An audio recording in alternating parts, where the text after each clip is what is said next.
दोस्तों, आपका स्वागत है अपने YouTube channel tip delight education में।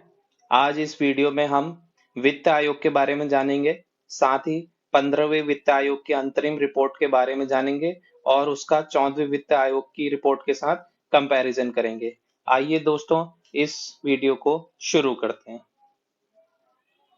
दोस्तों, सबसे पहले हम कुछ चीजें वित्त आयोग के बारे में जान लेते हैं। वित्त आयोग दोस्तों एक संवैधानिक निकाय है और भारतीय संविधान के अनुच्छेद 280 में वित्त आयोग के गठन की व्यवस्था की गई है। और दोस्तों, इसका गठन राष्ट्रपति द्वारा प्रत्येक 5वें वर्ष या आवश्यकता अनुसार उससे पहले भी किया जा सकता है। अब जान लेते हैं वित्त आयोग की संरचना के बारे में। जो वित्त आयोग है, इसमें एक अध्यक्ष होता है और उस अध्यक्ष की योग्यता होनी चाहिए कि वह सार्वजनिक मामलों का काफी अनुभव रखता हो। इसके अतिरिक्त इसमें 4 सदस्य होते हैं। आइए जानते हैं उन 4 सदस्यों की क्या क्या योग्यता होनी चाहिए। तो दोस्तों, जो 4 में से एक सदस्य हैं, उनकी योग्यता यह होनी चाहिए कि वह किसी उच्च न्यायालय के न्यायाधीश हों या इस पद हेतु योग्यता रखते हों। दूसरे सदस्य के लिए दोस्तों, ऐसा व्यक्ति जिसे भारत के लेखा व वित्त मामलों का विशेष ज्ञान हो, वह सदस्य इसका सदस्य नियुक्त हो सकता है।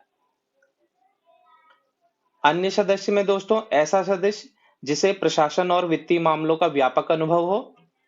और जो अंतिम सदस्य होगा, वह सदस्य ऐसा होना चाहिए जिसको अर्थशास्त्र का विशेष ज्ञान हो। और दोस्तों, यह जो सदस्य है, इनकी पुनर्नियुक्ति भी हो सकती है।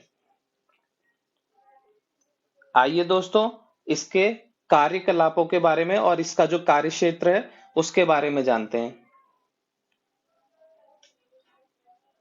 वित्त आयोग का जो प्रमुख कार्य है वह है संघ और राज्यों के बीच करों के शुद्ध आगमों का वितरण और राज्यों के बीच ऐसे आगमों का वितरण निर्धारित करना। इसके अलावा भारत की संचित निधि में से राज्यों के राजस्व में सहायता अनुदान को शासित करने वाले सिद्धांत।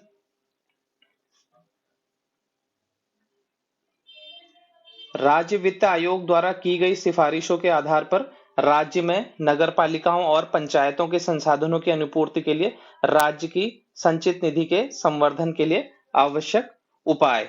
ये जो वित्त आयोग का कार्य जोड़ा गया है दोस्तों, ये 73वें व 74वें संविधान संशोधन अधिनियम 1992 के द्वारा जोड़ा गया है। इसके अलावा राष्ट्रपति द्वारा आयोग को सुदृढ़ वित्त के हित में निर्दिष्ट कोई अन्य विषय भी उसको सौंपा जा सकता है। अब जो वित्त आयोग की रिपोर्ट होती है, उनको राष्ट्रपति संसद के दोनों पटलों पर रखते हैं। और दोस्तों, जो मुख्य बात यहाँ पर है कि वित्त आयोग की जो सिफारिशें हैं वो सिर्फ सलाहकारी प्रकृति की होती हैं, अतः इनको मानने के लिए सरकार बाध्य नहीं रहती है।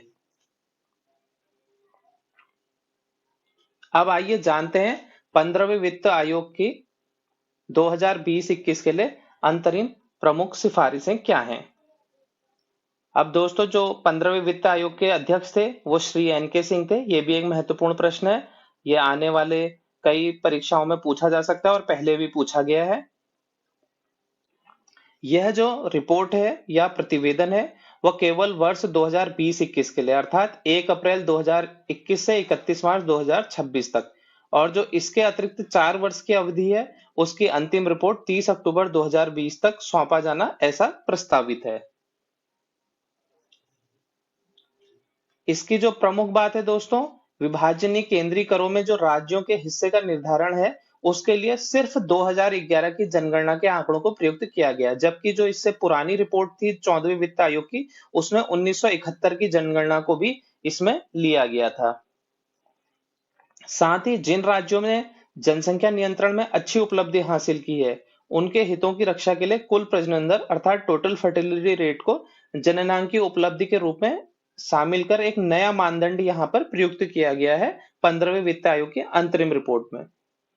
साथ ही ऊर्ध्वाधर हस्तांतरण के अंतर्गत विभाजनीय केंद्रीय करों में राज्यों को जो है 41% हिस्सा दिया गया है, जबकि 14वें वित्त आयोग में जो हिस्सा था वो 42% पर रखा गया था।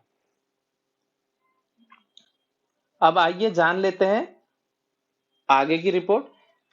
कि 15वें वित्त आयोग द्वारा जो क्षैतिज हस्तांतरण के लिए मानदंड और जो प्रदत्त भार हैं वो, और उनका 14वें वित्त आयोग के साथ एक तुलनात्मक अध्ययन, ये जो कि बहुत ही महत्वपूर्ण है, क्योंकि जो नए मानदंड इसमें शामिल किए गए हैं उसके बारे में एक हमें दृष्टि मिलेगी।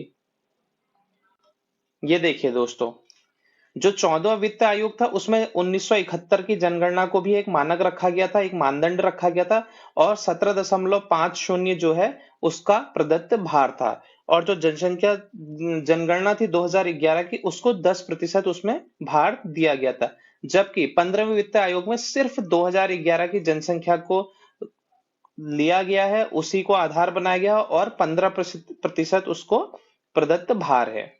आय दूरी की बात कर लेते हैं दोस्तों, तो आय दूरी में 14वें वित्त आयोग में जो है 50% दिया गया था, जबकि 15वें आयोग में इसको 45% पर रखा गया है। और यह जो है 45% अभी भी जितने भी मानदंड है उनमें सर्वाधिक है।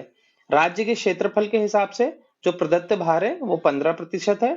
जो वन क्षेत्र है दोस्तों, 14वीं रिपोर्ट में वो 7.5% पे था, जबकि 15वें में वो 10% रखा गया है।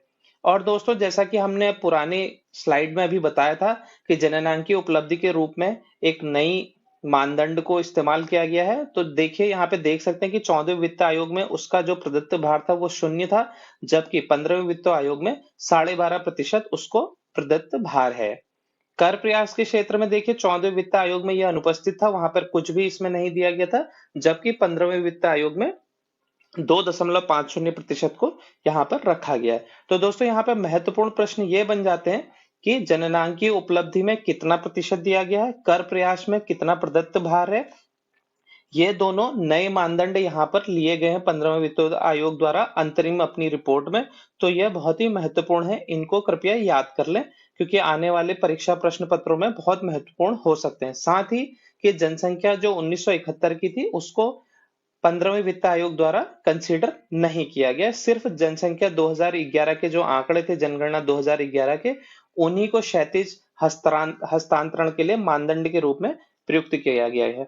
आशा करता हूं दोस्तों कि आपको वित्त आयोग और 15वें वित्त आयोग की अंतरिम रिपोर्ट के बारे में एक विश्लेषण यहाँ पर मिला होगा, और आने वाले जितनी भी परीक्षा है उसमें यह आपके लिए सहायक सिद्ध होगा। धन्यवाद।